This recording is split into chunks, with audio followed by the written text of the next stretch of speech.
Sri Ramakrishna remembers his earlier life, his sadhana life, and because most of these disciples have come later, except Hriday. So, and the childhood life, of course, very few people knew. So, whatever he remembered about his earlier life and how in 1958, in 1858, sorry, he had his first spiritual ecstasy. So, these events you'll find described in the biography of Sri Ramakrishna, the great master, which we discuss alternately on Sundays, thanks to Sri Ramakrishna's own utterances. Otherwise, there was no way. There were very few people who were alive, and those who were alive used to live in Kamarpukur or Jairambati and other places where Sri Ramakrishna spent his early uh, uh, days as a child, as a youth, practically many of the years that he spent there Swami Shardanand had to depend on the description given by some of the people who had seen him and those who were alive after Sri Ramakrishna passed away, because he started writing the biography much later, around 1910 or a little earlier, when to build the Udbodhan house, he had taken a loan, and to repay that money, he decided to uh, print these books, and the sale proceeds would help him to repay the loan. So that is how the biography was written much later. So there was a very little chance that somebody who lived with Sri Ramakrishna at that time during his childhood would be able to help him. But Sri Ramakrishna, now and then in the gospel itself, we'll see now how he is describing his own life, which of course makes it a very authentic source. The devotee now, devotee Krishna Kishore, who was very famous for the Ekadashi he performed, the fasting he did. So much so that Sri Ramakrishna used to make fun and say, "This is Krishna Kishore's Ekadashi." I mean, he had a different way of performing Ekadashi. Ekadashi is when you go on a partial fast. So Sri Ramakrishna used to make fun. He said some people do Ekadashi for whom the fasting is important. It has become a ritual that this is an Ekadashi day, that is the 11th day, and you have to restrain yourself from eating certain other food items, some regular food items, but you can eat other food items. So anyway, this Krishna Kishore and a unknown sadhu from Aryadaha, Jatindra, a devotee, Jaya Mukherjee, and Rani Rasmani. So Sri Ramakrishna today is in a very happy state of mind because Naren has come to, Naren has just started coming. And this was 1882. So this is maybe if Naren has started coming recently. So he says he has come to the Kali temple in Dakshineshwar. The other intimate disciples are also there. And Narendra takes his bath there and receives prasad. So prasad is the food which was offered to Mother Kali or maybe some other deity, because there is a Radhakanta temple also. But normally it would be the prasad which Sri Ramakrishna would ask him to take. It is Monday, 16th October 1882, the fourth day of the bright fortnight of Ashwin. The Durga Puja falls on Thursday next, the seventh day of the lunar month. Rakhal, Ramlal, and Hajra are with Sri Ramakrishna. This is a very rare occasion when Hajra is also there, because he would normally be sitting outside and having his own devotees and own talk he would give to all the people who used to frequent Sri Ramakrishna. Some of them knew his nature and they would not just ignore him and go inside. Otherwise, he would go on gossiping with them. partially distracting them from the main purpose, that is to meet Sri Ramakrishna. If they were new, they were unfortunate because he would invariably, sometimes when he was in a good mood, he would allow them. Otherwise, most of them would be discouraged at the entrance of, outside Sri Ramakrishna's room. And as luck would have it, they would just go back, having seen the temple and all those. Instead of encouraging, he would start his own sermon.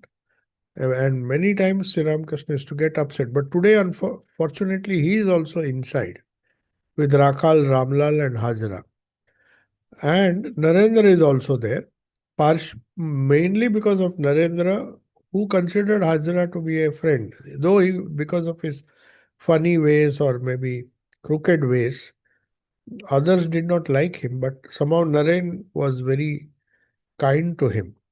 And he was a great friend, as he used to call him, my friend. So anyway, M was also present. So this was the big group that had assembled here.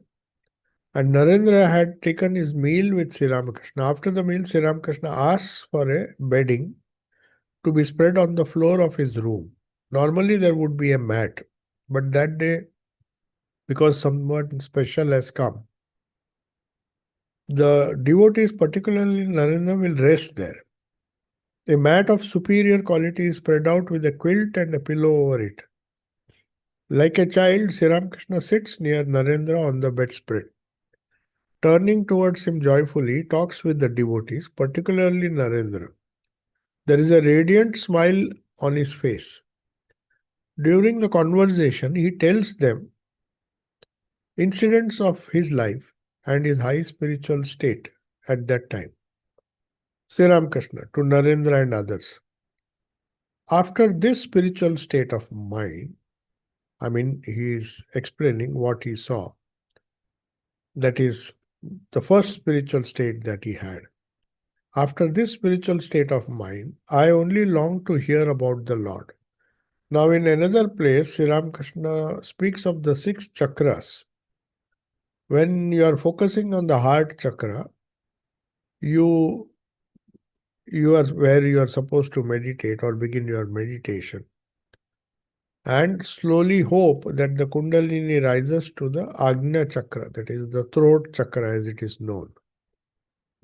Not Agnya, Agnya is between the eyebrows. So, Vishuddha, which is near the throat.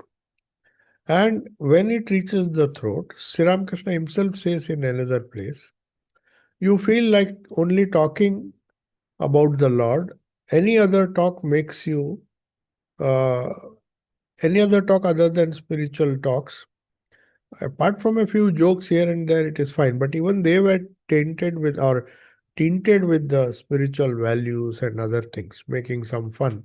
But otherwise, you feel, he says, in that state of mind, Sri Ramakrishna's own state, when he was very young, obviously, just a boy, I only long to hear about the Lord. In those days, he had not obviously started speaking, and who would listen to a young boy? He says, I used to wander. So that is when the Kundalini rises up to the throat.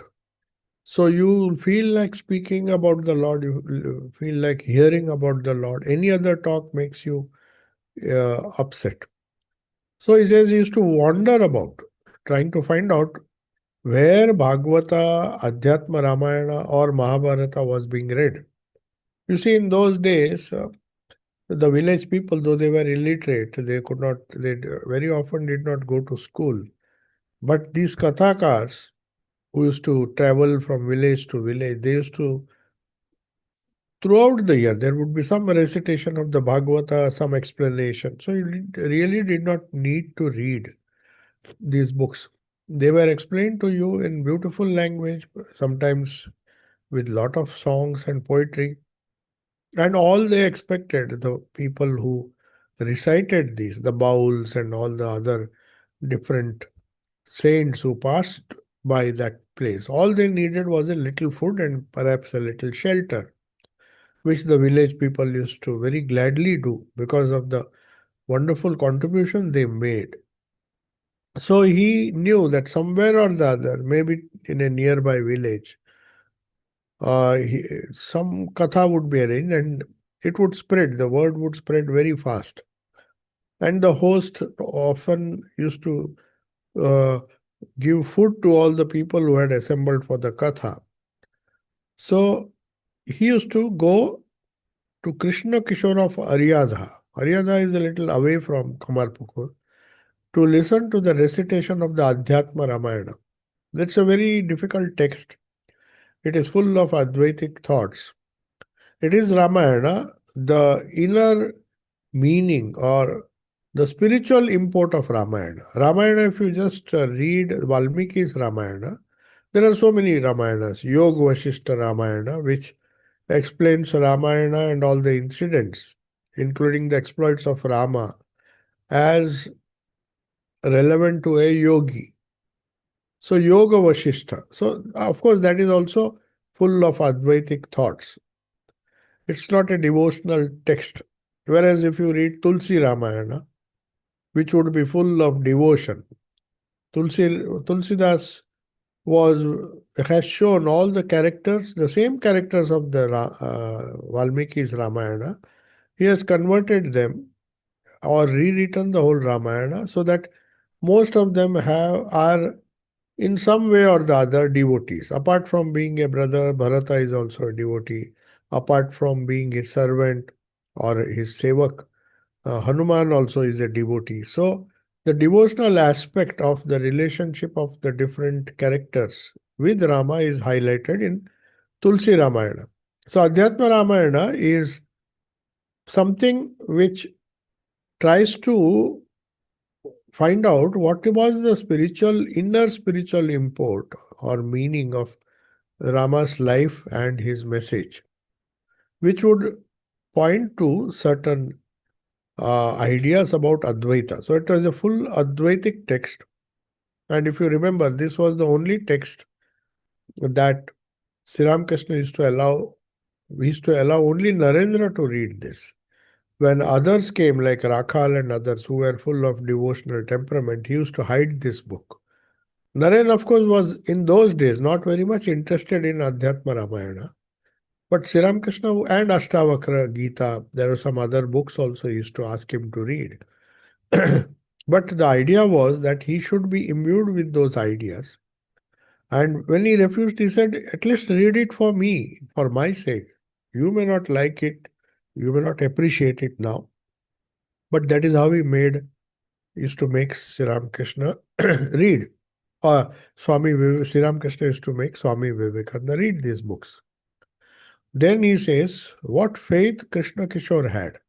Of course, on one side, he used to make fun of his Ekadashi, but he appreciated that his whole life was full of faith.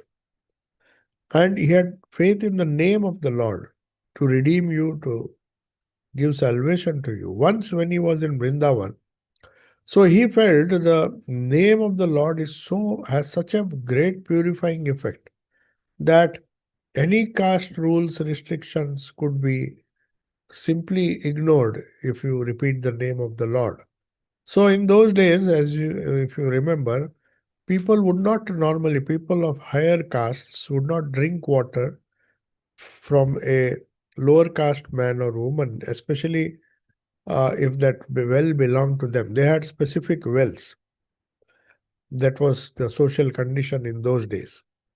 So he felt thirsty one day when he was in Vrindavan. In Vrindavan also, every religious town had a separate place where people belonging to the lower caste would drink and others would not drink water from that well. That was exclusively for their consumption. So he found a man was standing near it. When he was asked to draw some water for him, the man said, I belong to a low caste and you are a Brahmin. How can I draw water for you? They were also hesitating. Krishna Kishore then said to him, just say Shiva twice. The moment you say Shiva, you will be purified. The man uttered Shiva, Shiva, and drew some water. Such an orthodox Brahmin. He was very orthodox, no doubt. But his faith was so much that he believed that just by saying Shiva, he could take water from anybody's hands. Then he says, what faith? Then he says, a sadhu came to the bathing ghat at Aryadaha, which where Sri Ramakrishna had gone, where Krishna Kishore lived. His house is still there, almost in a similar shape, but modified from inside. So I had the privilege to see that house and the room where he stayed, the room where Sri Ramakrishna visited him several times. So this village, he had a bathing ghat. There was a tank, obviously, or a pond. So Sri Ramakrishna says, I thought I would go to see him one day. I told Haladhari in the Kali temple that I would go to meet the sadhu with Krishna Kishore. So he had heard a religious man or a sadhu has come. I asked him if he would like to see him. Haladhari said, what use is to see a cage of clay? That is how Vedantins describe the body. They say it is made of clay. Clay in the sense the elements of the world. They will ultimately go back to the earth from where it has where it has grown. So you see, Haladhari reads the Gita and the Vedanta philosophy. That is why he called the sadhu a cage of clay. But referring to a holy man, he should not have said that. That is with reference to your own body, that you should ignore or you should uh, get rid of the body idea that you have, not for others. You can't ignore that if you really have not realized that state. So I told Krishna Kishore about it. He was quite angry and said, what? Did Haldari say that? And I mean, uh, he went to Krishna Kishore and he said, see, the Haldari did not come because he felt what is there to see a body which is made of clay, which is made of earthly, worldly materials. What is there to see? Atman alone is important. Then he was very angry and he said, what? Did Haldari say that? One who meditates on the Lord thinks of Rama and has given up everything for his sake. To call the body of such a man a cage of clay, he doesn't know that the body of such a devotee is made of spirit. He was so angry that when he would come to the Kali temple to pick flowers, he would turn away when he saw Haldari and never talk to him because he was upset that this is the wrong interpretation of the Advaita philosophy. He said to me, why, why did you cast off your sacred thread? When I was in that state, everything blew away from me as if by the cyclone of Ashwin. The cyclone that normally comes in the month of Ashwin. It's a Hindu month. So that is supposed to be a very severe cyclone. So he said, I didn't give up. All these orthodox practices, rituals, they simply left me. They were blown away. No indication of my previous life. That is the life of a Brahmin, considering yourself to be belonging to the higher caste. That is what he means of the previous life. No indication of my previous life remained. I lost external awareness. Even my dhoti fell off, so how could I care for the sacred thread?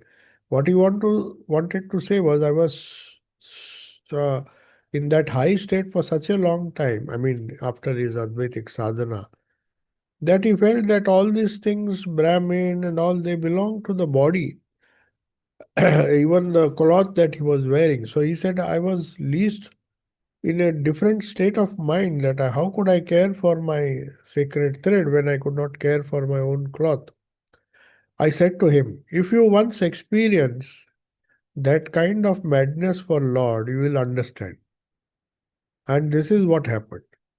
He himself went into God intoxication. He just uttered Om, Om, shutting himself in a room without any other word. Thinking that it was a disease of the brain, a Kaviraj of Natagur was sent for. Krishna Kishore said to him, "My good brother," I mean, this is what Krishna Kishore's faith was so much that whenever he heard about the exploits of Sri Ramakrishna and all the different things that he mentioned, he would immediately practice it. And then he realized some of those states. Now, he was constantly saying Om and he was getting great joy. Every time he repeated Om, he would be reminded of his infinite nature.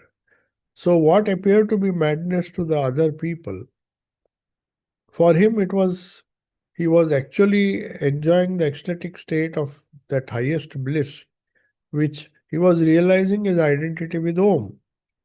So, when the Kaviraj, other people naturally thought he was crazy, repeating Om and locking himself in a room. So they said, the doctor went to see him. He says, "Yeah, if you think it is a disease, please cure me. But don't cure me of my Om." That means don't let me ask me to stop this repetition, because that is how I'm really enjoying the high ecstatic state. All other things you do, if they think I'm mad, you can cure my disease, but not of my Om. So one day, when I went to see him, he was in a very pensive mood. "What is the matter?" I asked him. That is Krishna Kishore. He said, "The tax man came, and I'm thinking about what he said, that if I do not pay with the tax with cash immediately, he will sell all my utensils." Though he was not a very rich person, but perhaps he had some outstanding arrears. He had not paid tax. So anyway, I said, "What is the use of thinking about it?" First, he started worrying that they have given a deadline, I have to pay up. So then he said, "What is the use?" Then he thought, at the most, what he'll do, he'll take away my utensils. And I said to myself, what is the use of thinking about it? All he can do is take away your utensils. Even if he carries them away, tied together, he cannot carry you with him. You are Ka. Ka means ether. Ether means the all-pervading reality. So he was in such a high Advaitic mood. He said, "How can he carry me? He may carry the utensils, but I am the infinite Atman. So how can he carry me?" Narendra and others laugh. Then Krishna Kishore says, I mean, Narendra, this is being explained, or Sri Ramakrishna is telling the disciples about the days he spent in Aryadaha going to Krishna Kishore, and is talking of his faith, the different incidents that happened.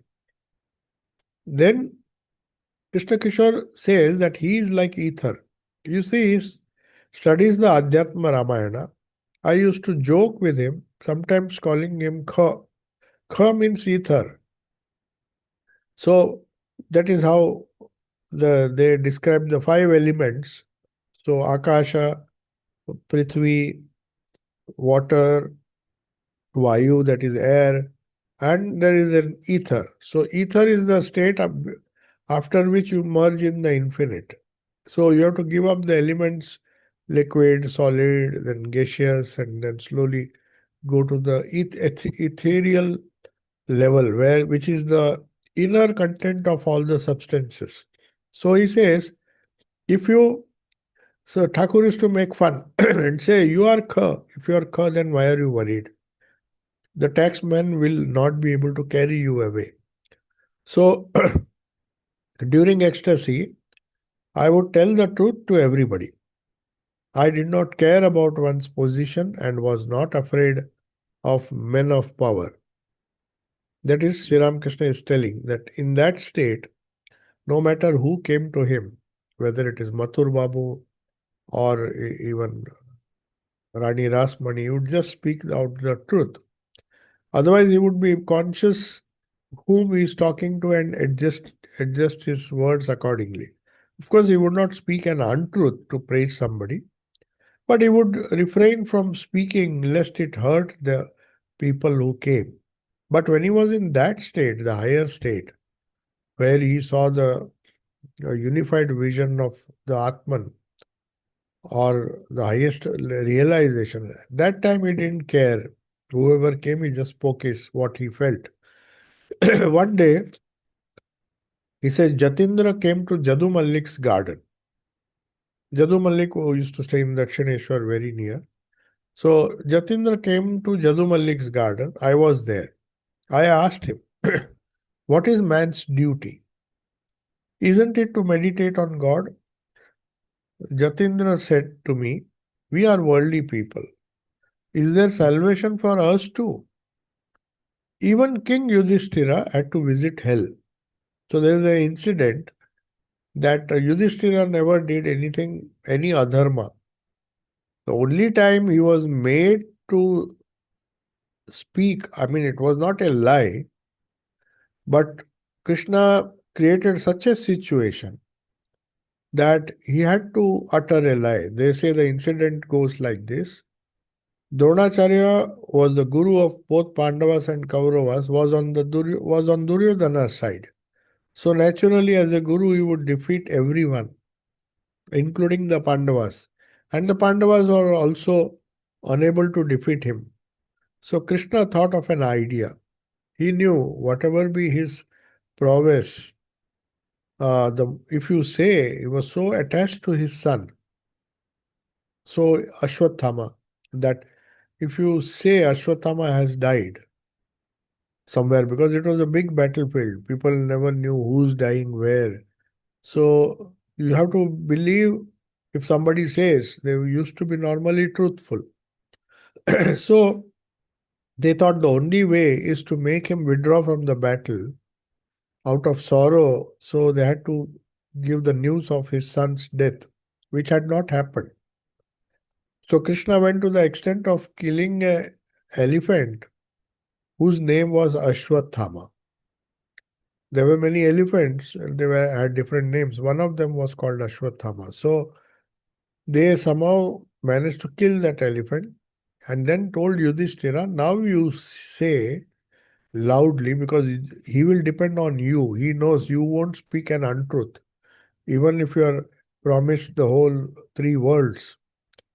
So he knows you very well. And if you say Ashwathama has died, then he will believe and then he will give up his arms. So they asked Yudhishthira to do that. But he said, I can't tell an untruth. Then they thought of a nice way. They said, you say Ashwathama has died loudly. And then after that you add, so that you are truthful. But you add, but he was an elephant. So Ashwathama, the elephant, has died. So you shout loudly, Ashwathama has died. And when you say the next sentence, which obviously Dronacharya will not hear, we will play the drums as if we are celebrating so loudly that your voice will be drowned. So you have told the truth, you have not told any untruth, and our purpose is served. So this was Krishna's idea. Anyway, these things happen.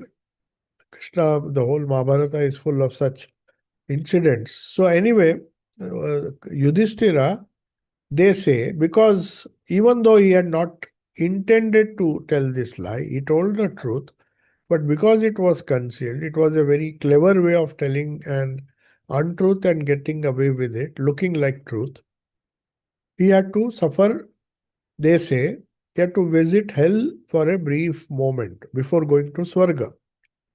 He had to suffer for the consequences of the small sin that he had committed. It was not a serious sin. Serious in the sense, the context it was serious because Dronacharya did not fight. So, but he was not a habitual liar. So he had hardly committed any sin. But Now, this Jatindra, who is a worldly person, he says, if a person like Yudhishthira also had to go to hell, then what about us? We are telling lies day and night. Is there any salvation for us? So, this was a negative way of looking at life. Even if you say somebody is great, you say, no, no, but he has told this one untruth. So, that is what everybody says. A person may have 100 good qualities, but because of one quality, we judge him and then we curse him, we scold him. So, he was remembering this person, Jatindra, justifying his worldly nature. He said, how can we have salvation? Forget us getting salvation. Even Yudhishthira had to go to hell. Then Sri Ramakrishna felt very angry. He didn't like people having a negative attitude. There are evil people, there are people whom we do not like.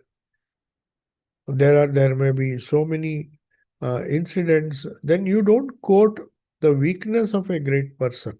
However great a person may be, if you highlight on his weak qualities, then you're never going to get any inspiration.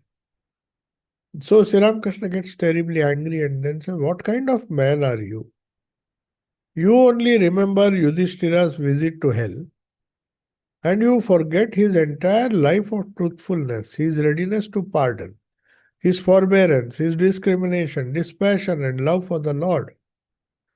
You are ignoring all these things and highlighting some aspects of his life which are which may be which may have made him go to hell for a brief moment. But why don't you focus on the positive side? So he says, I was going to say much more. He was terribly angry. Sri Ramakrishna did not like this negative attitude, always seeing the negative side of others. So he says, I was going to say much more. Sri Ramakrishna says, when Hriday stopped me, he knew that my uncle, the moment he hears these things, he would get terribly angry. So he put his hand on my mouth. A short time later, Jatindra left, saying that he had some business to attend to. So he was upset because Sri Ramakrishna would speak out his mind. He was very truthful. So anyway, many days later, I went with Captain. Captain is Colonel Vishwanath Upadhyay, who was a resident of Nepal originally. He was an advocate and an ambassador of the King of Nepal, emissary, and his representative in Calcutta. That is to represent him uh, and report to the British government. He was officially employed for that. A very orthodox Brahmin and a great devotee. So Colonel was known by the name Captain. He was known as Captain. So Sri Ramakrishna used to address him as Captain. So he said, many days later, I went with Captain to Saurindra Tagore's house.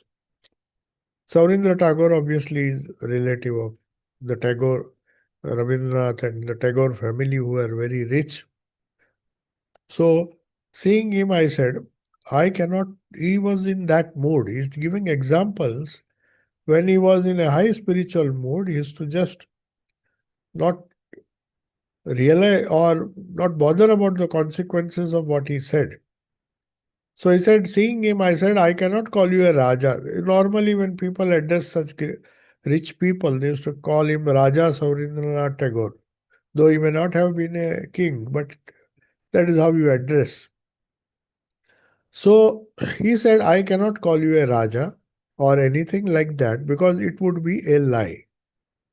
So imagine telling such a rich person.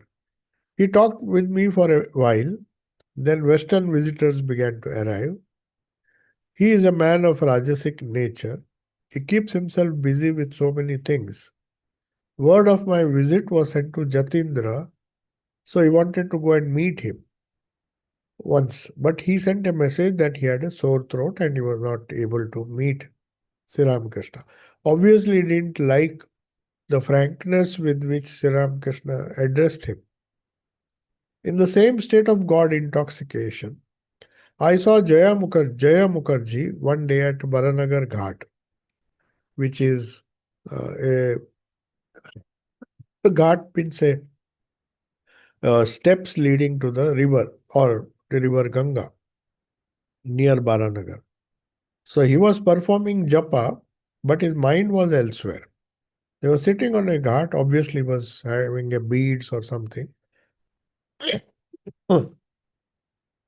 But his mind was elsewhere. So Sri Ramakrishna could easily, in that state, he could read the minds of other people. As he said, it was not always that he could do it, but whenever he wished, he could raise his mind and for find out what was there in the Sukshma Sharir of the person, which included the mind, the buddhi, and other things.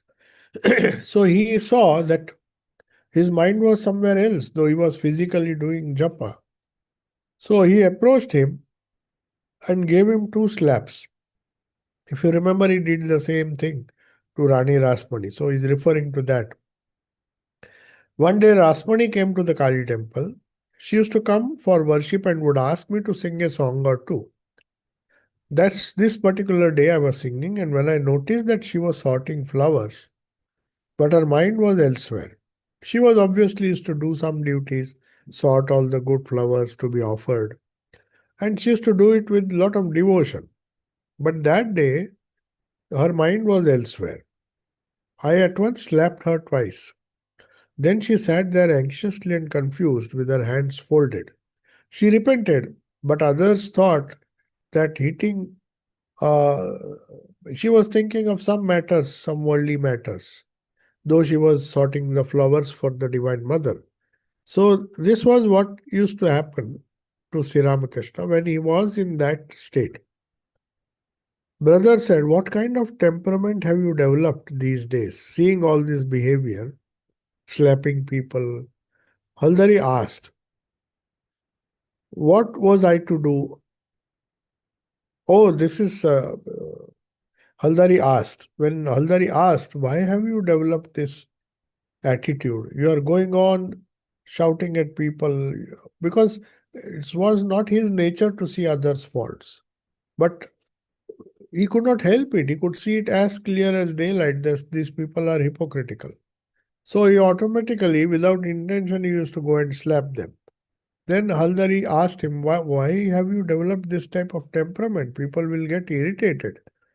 What was I to do? I then prayed to the Divine Mother and gradually freed myself from the tendency to correct people. So this tendency did not go away so easily. Though he used to do it, he did not approve of it. He said, if mother is there, it is mother's will, it is their karma, let them change or not change. What is it to me? Why should I take upon the role of correcting other people? So he had to pray. Not only once, he says, I prayed and prayed to the mother and gradually freed myself from the tendency to correct people. So this, though he did it, he was very honest. He said, I prayed to the mother because everybody was getting upset. And I knew this is the play of the Divine Mother. There are people like Hajra and other people who will be restless. All can't be like me. Can't have that kind of devotion. So why am I getting irritated? Why I want everyone to live up to my standards or somebody else's standards?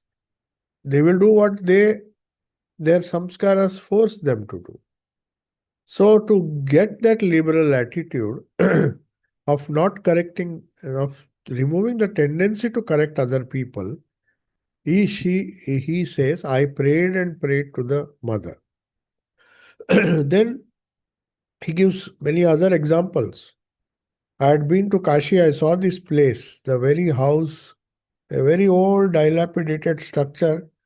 And the Swami who took me told me that Sri Ramakrishna uttered this particular, uh, whatever he uttered here, this incident took place in that house, which was facing the Ganga.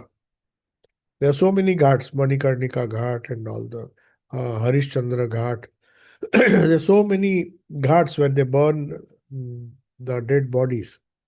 Now, of course, everything has been renovated, but somehow that old house from which Mathur Babu had arranged for Sri Krishna to stay, and they also stayed in that building, that is still there.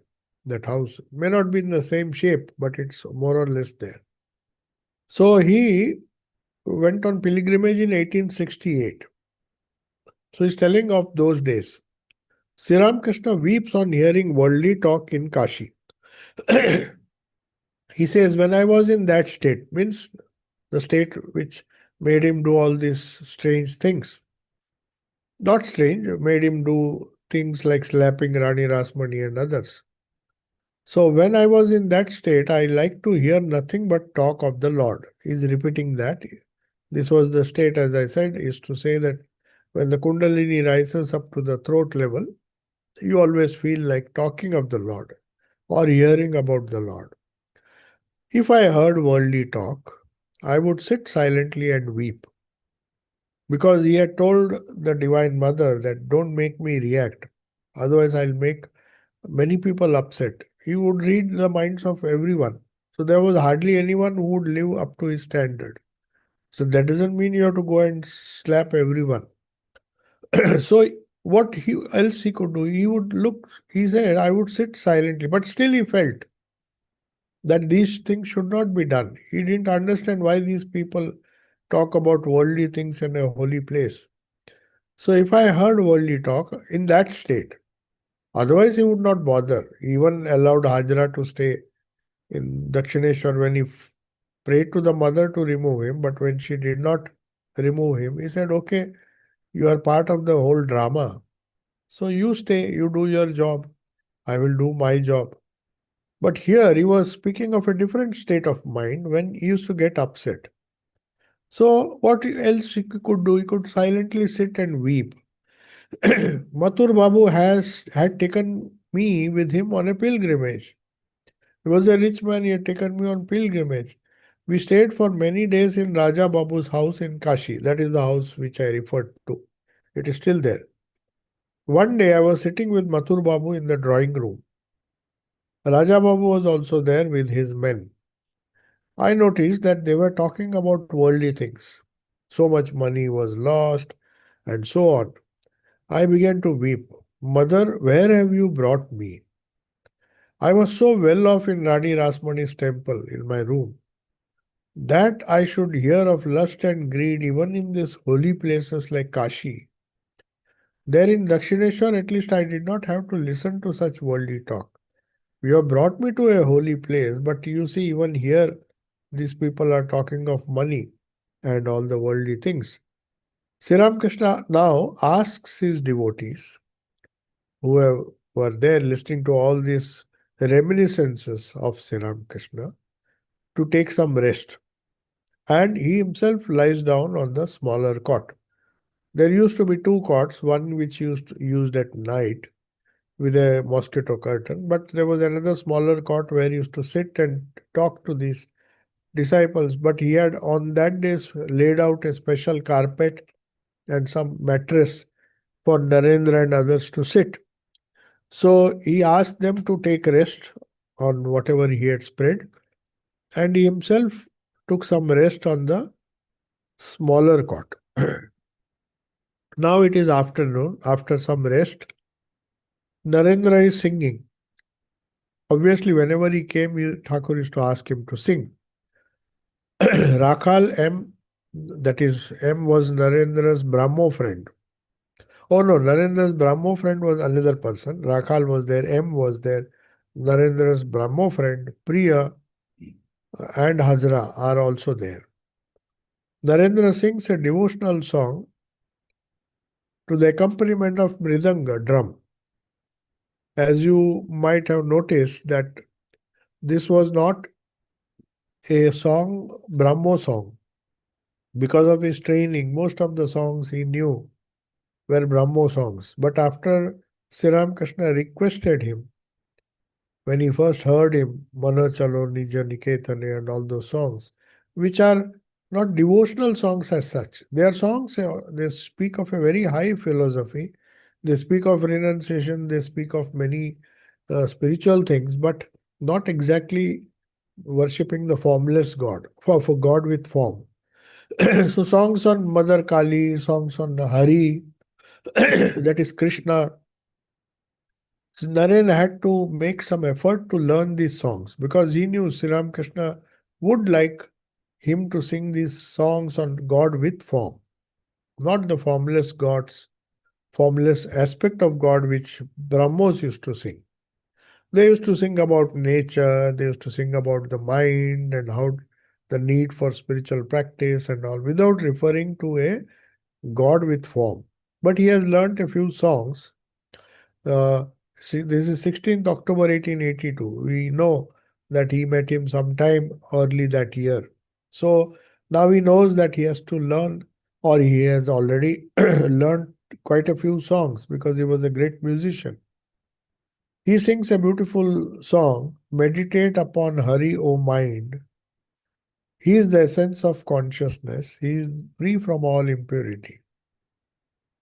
So, this is a famous song in Bengali, of course, where Hari is meditated upon, but it's partially dealing with the formless aspect as well. So, I suspect this may be, though it is meant for uh, Hari, is referred to here not as a Hari with form. So maybe it's a Brahmo song. He says, meditate upon Hari Om, O my mind. He is the essence of consciousness, Chaitanya Swarupa, which is, of course, accepted by both devotees of God and those who believe in non dual consciousness. Consciousness is primary. Whichever Vedanta you follow, Dvaita, Advaita, Vishishta Dvaita, all of them agree upon one point that God, whether he is formless or with form, is full of pure consciousness. His essence is consciousness. So for Satchidananda, those who believe in the formless God, he is of the form of pure formless consciousness, the essence of pure consciousness. So he is free from all impurity. Impurity comes when there is a touch of the world. Anything that is to do with the five elements. That is why he was Krishna Kishore was saying, "I am Kha, I am Kha," means I have transcended all the material universe and I am ether and about to be merged in the pure consciousness. So that Vedantic sadhana can be applied to Hari also, because the Hari or Krishna is pure consciousness. That is why the organization has been named Krishna Consciousness, Rama Consciousness. All these organizations, they try to propagate that Krishna is the form, though form with form, is formless and is of the nature of pure consciousness of which we are a part. Because the difference is we are full of impurities, we are consciousnesses, we are manifesting that consciousness, but because it is mixed up with the unconscious prakriti or the world, it is known as impure consciousness. So there is a pure consciousness where there is no material touch or involvement. So without equal is his glory, that is the second verse. Beautiful is his shape, how very beloved is he in the hearts of his devotees. So here obviously they are referring to God with form. He has a form, but unlike us, his body is not that of the elements. It is pure, it is not impure body like ours. He is in the hearts of his devotees. Behold, his beauty is enhanced by fresh manifestations of love or prema. It casts into shadow the effulgence of a million moons. So these are mostly the experiences of these great saints. They are not ordinary poetry. They are, they are poems or they are expressions of people who have realized. Otherwise, how can they say it is like the effulgence of a million moons? It's not sun, it is not scorching. But imagine suddenly the beautiful, cool light of a million moons come together. So, what kind of splendor you will see? That is the realization Sri Ramakrishna got. The first realization where he saw in place of the image of Mother Kali this effulgence of a million moons overwhelming him, and he was lost in that consciousness. So, anyway, verily lightning flashes out of his glorious beauty. So, for a person who is meditating on Hari in a particular form of Vishnu as Krishna or Rama or some other aspect of Vishnu, he is meditating on the form, but from that form uh, emerges this wonderful light of a million moons. Worship, yeah, the lightning flashes out of his glorious beauty. That is the vision which a sadhaka has when he has really realized the form which he worships in his heart. Worship his holy feet in the lotus of your heart. That is how we imagine. All traditions will tell you that whether he is sitting cross legged or standing, as in the case of the Vishnu who is standing with four hands, that is where you might have to meditate on Vishnu as standing on the lotus, or whether it is standing or sitting. In any case, the lotus of your heart, on that his holy feet are resting. Gaze upon the matchless beauty of that beloved form. Now that the mind enjoys peace and the eyes are filled with love, be immersed in the divine love. So, love has made possible for you to see your Lord Hari in this wonderful form like a million moons shining. So, inspired with your devotion, remain merged in the love of joy. Then there is another song. We will not discuss that. If there are some questions, we'll say. But that is another song where uh, this idea of God as truth, beauty, and goodness. If you remember, it is idea which the Brahmos might have taken from the Greek philosophy. For them, if you ask them of reality, of God, of Godhood, you see they gave three values: goodness, truth, beauty, and goodness. Satyam, Shivam, and Sundaram. So that was literally translated. Instead of saying Satchidananda, God can also be described according to this Brahmos. He is of the nature of Satyam. So Satyam means that which is eternal. How do you define truth? Truth is not verbal truth, though it may help you to reach that eternal truth. It is thinking of reality as it is, the eternal truth. So Satyam, Shivam, Shivam means pure, truth, beauty. Beauty is known as Shivam, so Sundaram, truth, beauty, and goodness. Shivam means goodness or good qualities, noble qualities. So truth, beauty, and goodness have been referred to according to these Brahmos, absolute truth, absolute good, and absolute beauty. So these are the values which is the result of the confluence of Greek thought, the Western thought, and the Indian thought. So this manifests itself, Satyam Shivam Sundaram, in the temple of the heart. When shall my mind remain immersed night and day in the sea of this beauty? Because he is referred to as the beautiful one, Sundaram. When shall that day come when, O Lord, dispenser of the destiny of the lowly? That is obviously they are referring to Krishna in this case, Hari, who is a beautiful, has a beautiful form, who uh, helps the lowly. Lowly means low in caste and in wealth and other things, who comes to dispense good fortune on the or change the destiny of the lowly. Lowly means humble people.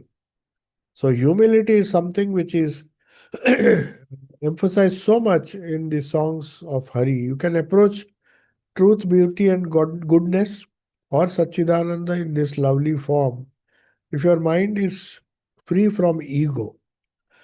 So Lowly can be translated in that sense. One is lowly when one has a refined ego, a very, uh, a lot of humility in him that makes possible to receive God's infinite grace. When, O Lord, will knowledge divine grow in my heart and this restless mind become dumbfounded and take shelter at your feet? When will it be focused on your feet? Similarly, then the song goes on. So it is a long song. It will be, we'll discuss it. We'll continue from this song. It's a beautiful song which Narendra sang. And then he will go on. This is, of course, uh, perhaps Sri Ramakrishna, he knew Sri Ramakrishna used to go into ecstasy. And then we'll see an incident which happens in the after these songs are sung, that the devotees are warning him, don't sing too many songs, otherwise he will go into samadhi and not come back. We want him to be on our plane so that he can speak and give us advice, and let us listen to his wonderful words.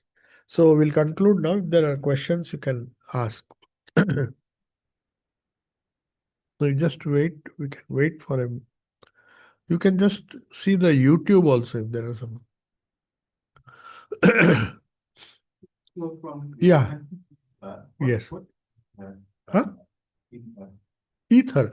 Ether, yes. The question is here it is known as uh, Akasha is Akasha. Then we have Prithvi, up, Tej. Tej means fire. Then water. And the Akasha is known as ether. Akasha means it is space. It is a sort of, it is something which gives a form to the formless. So there are so many types of akashas or ether. One is mental space, another is physical space. All are different forms of the same space. So there is a space within the heart. So when you say the space within the heart, at least when you are meditating, it doesn't mean the physical space. It doesn't even mean mental space. It is something known as spiritual space. So kha, in this case, when you say kha, which is of the nature, there the other word that is, because space can gives you an idea of the extent, the vast size. When you say this whole space, you cannot think without the limitation.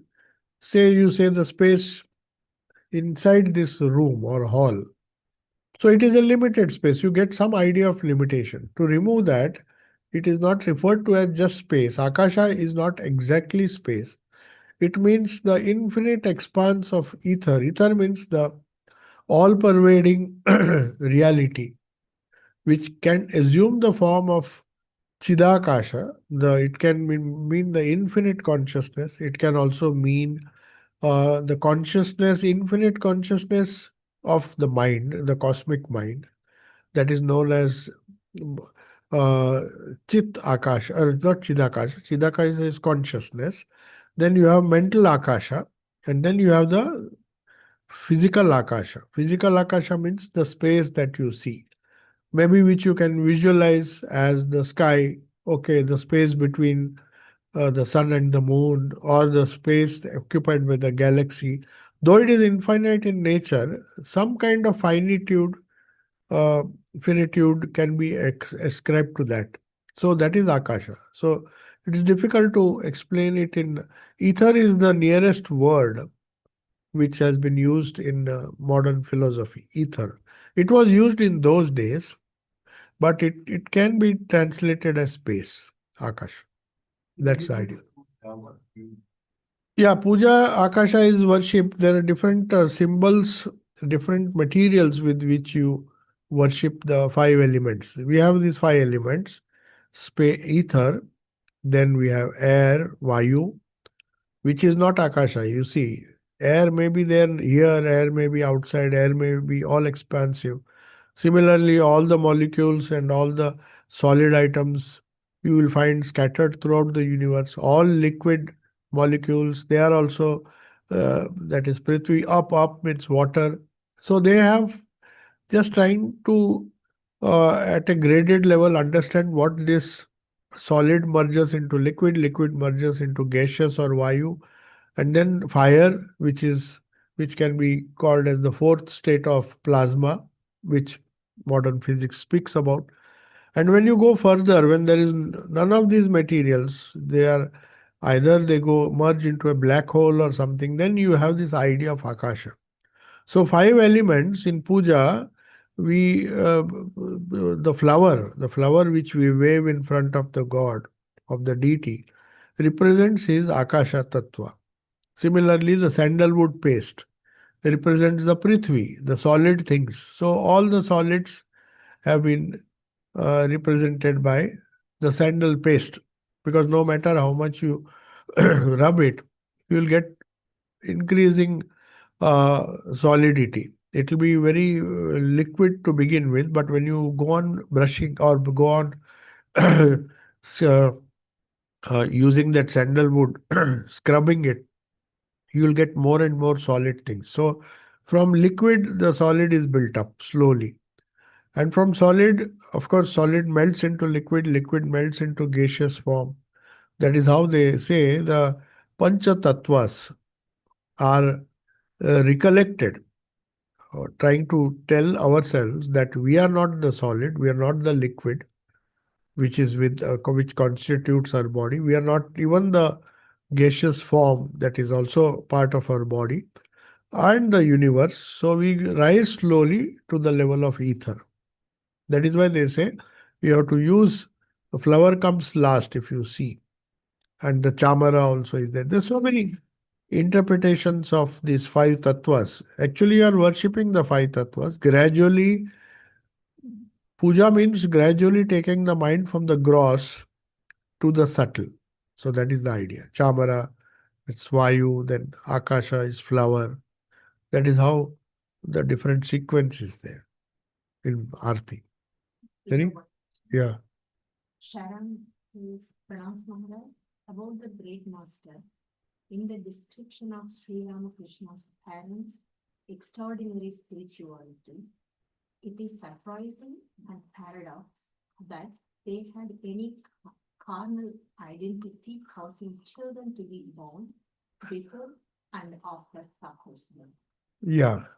So this is the question is this refers to the great master. Obviously, it is not topic of today's conversation, but since this question has been asked, that while describing the divine birth, especially the first part of Sri Ramakrishna Leela Prasang, it has to be read again and again, then only we'll get a clear idea of what Swami Shardaranji gradually develops the idea of who Sri Ramakrishna really is. Because in Gita, it is said that unless you know the Lord in totality, he says you have to know the Lord completely, not partially. So when we meditate on the Lord, we know him partially, we know his form, we know his some of his qualities, which but the more you read books like the Great Master, you will understand many of his divine leelas, and perhaps you understand Sri Ramakrishna better. There's a better chance that repeating his name and meditating on him will give some kind of fruit or will be really useful. So, starting from birth, he has to explain, Shardanji has tried to explain, that his birth was not ordinary birth. We have similar ideas in Christianity, where they say Christ's birth was an immaculate conception. It was nothing to do with the uh, physical birth. It was a sort of spiritual birth, a divinely ordained birth. Though biologically, doctors and others they may not accept it, but there are many things in this world which cannot be explained through all these secular subjects like biology, physics, chemistry. Though they try to give a good explanation for most of the things we can explain. But sometimes you have to go beyond reason. So that is why it is said that unlike the other children, the other elder brothers and all, Sri Ramakrishna was born. You might be aware that he was born when they were very old. They were already quite old when Sri Ramakrishna was born.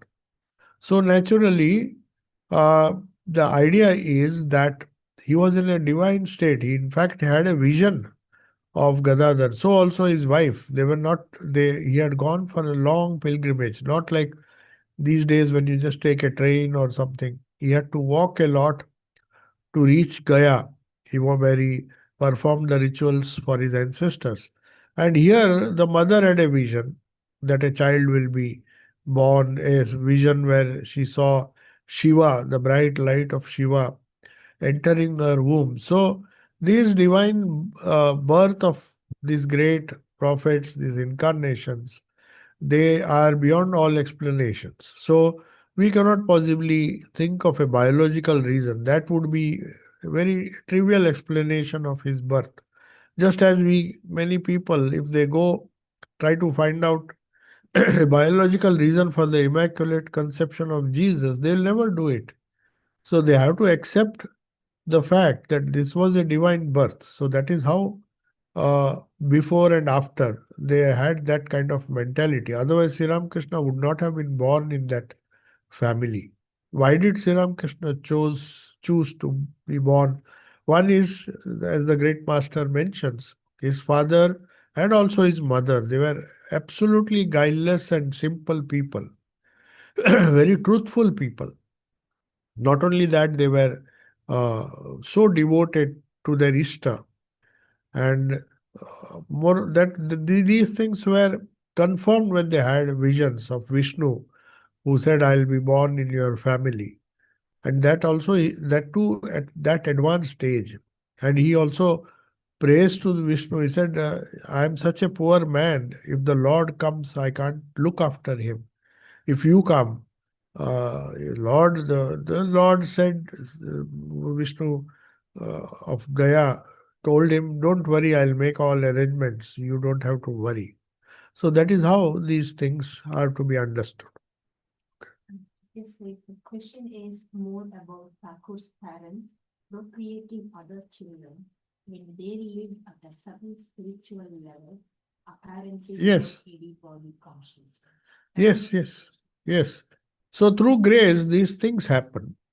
Similarly, with the parents of Jesus, obviously he was just as Swamiji says, a carpenter. So obviously, he had a worldly life before that. All of these human beings have a sort of worldly life. So they are not somebody who has come down from heaven to give birth and then vanish. They are human beings, obviously.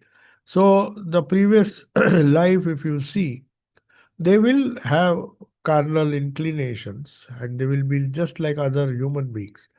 But when the right time comes, the Lord makes it possible for these people to live intensely holy lives before and after the conception. That is what the idea is given in the Great Master, as also all other books. If you see, even Buddha's birth is explained in that wise. His mother had a vision. She was traveling when she gave birth to Buddha. So also all the great incarnation. They are beyond our conception. You see the reasoning that we do normally, all of us do, is within the limits of the knowledge that we have acquired. If we had a sort of spiritual knowledge or a higher knowledge, which was the highest intuition, the full awakening of the buddhi, then our logic will not be like what it is now. Now we are struggling because of our education, which has taught that to be scientific is to be scientific only in a worldly way. To be scientific in a spiritual way, then you have to rise to that level. It is just like saying a child who is explaining Newton's law, who is in class 4, 5, or 6, he perhaps learns of Newton's law. If you tell him that the quantum laws are different, the same laws which govern the universe are explained by Newton's law. It is good for you at class 4 level. But when you go higher and higher, you find totally different laws. Then you will wonder Are those laws wrong? Yes, they are wrong in this particular environment and this particular level. At that level, the quantum laws appear to be totally different. They don't seem to obey Newton's law. That doesn't mean that lower truth is not true. It is true for a vast majority of people who are not doing their PhD, not studying the higher quantum physics. But that doesn't mean that the lower laws are not true. They are true, very absolutely true, and they explains many. It explains helps us to explain even today many of the gross phenomena that we see. So at a grosser level, what is true changes when it becomes more and more subtle. That is what Krishna Kishore was trying to understand from his reading of Adhyatma Ramayana, that you go to Kha. Kha means the higher ether, the ethereal level. When you go, you slowly transcend the gross subtle. That is exactly why we do puja. Otherwise, what is the puja can be very ritualistic and difficult to explain to a new person who does not belong to our culture. Why these people are just waving all this cloth and flower? Why not anything else? Why this different? There is a significance. There is a philosophy behind that. So we have to travel. We have to understand these truths. We can't understand Jesus by talking of the gross material body. Otherwise, when he said he's the kingdom of heaven is that of the spirit, and he is a king there. How can you? We can think only of a king who can rule a worldly kingdom, a kingdom made of so many acres of land, thousands of hectares of land, kilometers of square kilometers of land. But we cannot think of the kingdom of spirit because it is beyond our capacity to understand. Our buddhi has not been awakened. So that is why we have to understand these things. In the beginning, we have to accept these things because they are written by people, authentic people who had these experiences. As Shardanji said, nothing beyond my experience have I recorded or written in this book. That means he has not just written some cock and bull stories. He has understood, he has tried to understand, he has tried to meditate, he has tried to reach that level by the grace of Sri Ramakrishna and finally come up with these explanations. So also all the other biographies. They call it hagiography. When saints write biographies, it is known as hagiography. To distinguish it from the biological biographies, these things have to be understood in that light. Okay? Yeah. One more question. Yeah. Birth comes with our desire to be free. Huh? This human birth comes with our desire to be free. When karma has brought us here, how can we act freely if everything is Brahman? How can we act freely? If everything is Brahman. Yeah, everything is Brahman, but we don't realize it. And that all have been born to with the idea of being free is not totally correct. We want to be free in the limited sphere or limited understanding that we have. For example, if you ask a small boy, he says, I just want to free to do whatever I like. You don't ask me to go to school. I want to be free. So his freedom, idea of freedom is perhaps not going to school if he doesn't like the school and just play. So that is a lower level of freedom. So everybody, in a way, yes, he wants to be free. He doesn't want to be told by somebody else. As he grows, he thinks that he has his own will and he wants to do what he thinks is freedom. But this idea of freedom changes. Then we understand that no matter how much materially free we are still not in a position to understand true freedom till you understand the concept of moksha or the highest freedom. So, though we are born, this would be wrong to say that all are born with the tendency to be to have mukti as the goal, the highest freedom as the goal. No, not all. Everybody wants to be free. Free from what? You ask a poor man, he says, I want to be free from poverty. Right now, I want to be free. I don't want to be bound by my poverty. I want money so that I can be free to spend. So this idea of freedom also changes. So it's a graded idea that we normally encounter in all human beings. But as Swamiji says, that is our birthright. Every insect, right from an insect or a living being to the highest Brahma, man who has realized Brahman, everybody has a desire to be free. In that way, freedom is our goal. But what is freedom? What is true freedom? What is true moksha? That you have to understand through scriptures. Okay. Om Shanti Shanti Shanti Hari Om Tat Sat Sri Ramakrishna